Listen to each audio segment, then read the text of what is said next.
But after watching the Hawks and Heat on Saturday night, there weren't too many personalities you'd want to invite into your living room. No. Is the league headed in the wrong direction with incidents such as that one seemingly popping up more often? Bob Lee has a closer look in tonight's cover story. Well, our lead story tonight at the top of SportsCenter, the 4 suspensions handed down by the NBA for 2 separate incidents on Saturday. Miami starting forward Grant Long suspended 1 game.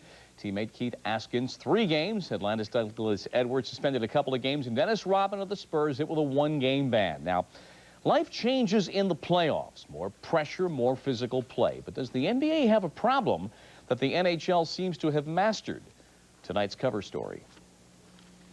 If there is a sport dogged by a violent image, it is hockey. Now he's challenged from behind. That's Patterson, who has picked Nystrom as a target. But this is ancient hockey history. There are stringent new rules in the NHL. This past weekend, this was the one fight in 6 Stanley Cup games, while the NBA dealt with several incidents. In 1/3 as many playoff games, the NBA has a comparable number of incidents, judging flagrant fouls against fighting major penalties. Hockey has not cleared the benches. The playoffs are a different season with a unique psychology and strategy, born of the high stakes and a familiarity which can turn to contempt. You're playing the same team every night, so all of a sudden you're very much aware of what their plays are, what they're trying to accomplish. You know their plays as well as you know your own, hopefully, and so now it becomes more physical because of that knowledge. The playoffs, when defenses turn rugged, the game can turn half-court, and picks become granite. The bad boys, the Pistons, brandished an attitude and behavior en route to consecutive championships.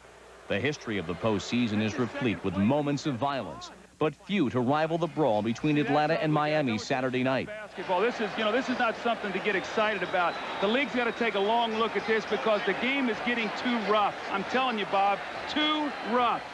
The intensity of this level is so high. It's bound to happen tonight. And we hope it doesn't happen again. People on the ESPN and whatnot taking shots at me, saying I cheap shot at him, and they didn't see the shots where he kicked me in my head. It's not a matter of whether you can compose yourself or restrain yourself. That's not what it's all about. It's about protecting yourself and not having the other players on the floor lose respect for you. We were antagonized until the point, our backs was against the wall. We had to make a stand. The weekend also saw Dennis Rodman twice bringing down Utah players to earn an ejection. 2 unlikely Warriors, Mark Price and B.J. Armstrong, nearly got into it. The worst crime is the bench-clearing brawl. There are $105,000 in automatic fines for the teams and the players in the Atlanta-Miami brawl. A hockey player leaving the bench is ejected, suspended 10 games. His team fined $10,000. His coach suspended, his coach fined, and then placed on 3 years probation. Is violence in the NBA born of taunting? Taunting is supposed to draw technical fouls. Trash talking and chest thumping are common sights. They were talking all game long, and that taunting stuff sometimes sets people off. All within the crucible of playoff pressure. You got the coaches in your ear, you got the players in your ear, and when you get out there between the lines, it's a lot of pressure on you. It's a lot of things tugging at you, and it doesn't take a whole lot to set anyone off, I don't think. The irony is that NBA violence in the regular season is down. The league's point system for flagrant fouls apparently worked. Incidents defined as flagrant fouls or elbowing were down. There were 3 fewer fights, while suspensions measured in number of games were up. So the mechanism is in place to control on-court violence. After Saturday's outbursts, Patrick Ewing drew a second technical long after a tussle under the basket with Derek Coleman. Was Sunday the day of the quick whistle? Could it be because of what happened last night? But, that's last night. Today's a different, a different day with 2 different teams. Different is one of many adjectives applied to Dennis Rodman. A month and a half ago, he was called in by Commissioner David Stern to discuss his on-court conduct. I need to hit somebody, actually, to really get ejected.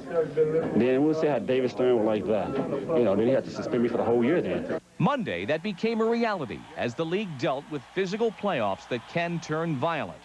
The NBA may be more successful internationally than any other U.S. league.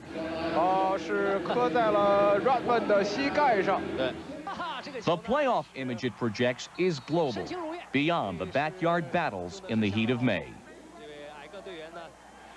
So if something starts up during the NBA postseason, literally the whole world is watching. I am joined by a Hall of Fame NBA coach, Jack Ramsey, and by Barry Melrose, the head coach of the Los Angeles Kings in the NHL.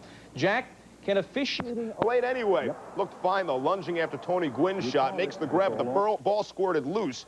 Dykstra was healthy at the plate as well. Rips the Andy Ashby offering over Derek Bell's head. 2 runs score on the double. Fills up 2-zip. Next batter, Mariano Duncan, plunked on the arm. There's already bad blood between these two teams. Some sign stealing. Kurt Schilling hit Gwynn last week with a pitch. Bottom of the 4th. Dykstra already with 2 doubles. And another double, this time to right. His first triple-double of the season. Duncan up again. This pitch a little too inside for his liking. Duncan, Brad Ausmus, the catcher, discuss it. And Philly bench coach John Vukovic jumps in. And then everybody goes bananas. 4 players ejected. The Fanatic even wanted a piece of the action. Bottom 6, Dykstra on 3rd.